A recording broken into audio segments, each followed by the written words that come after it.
ऑफिसरन जी गैर कानूनी मुकर्ररी खिलाफ दरख्वास्त ॿुधण जोगी करार। Sindh high court Sukkur bench में PPHI सिंध जे चीफ ऑपरेटिंग ऑफिसर समेत डेपुटेशन ते मुकर्रर थियल 5 सरकारी ऑफिसरन जी गैर कानूनी मुकर्ररी ऐं नाजायज़ इख्तियारन जे इस्तेमाल खिलाफ दरख्वास्त दाखिल। अदालत दरख्वास्त ॿुधण जोगी करार ॾींदे धुरिन खे नोटिस जारी कंदे 1 अक्टूबर ते जवाब तलब करे वरितो। Sindh high court Sukkur bench में दरख्वास्त गुजार एजाज अली फुल पारां वकील अली मुतहर शर जी मार्फत दरख्वास्त दाखिल कराई वई।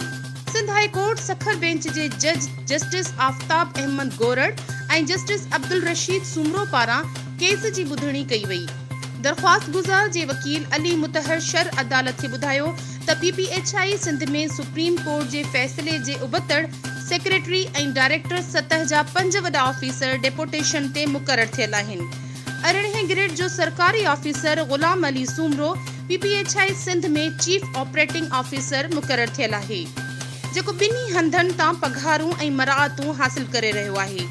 Director procurement PPHI Syed Shahid Ali Shah, director HR Javed Ahmed Abro, Abdul Ghaffar Surhio, principal officer chief executive officer PPHI Sindh ऐं मज़हर अली रीजनल डायरेक्टर हैदराबाद शामिल आहिनि।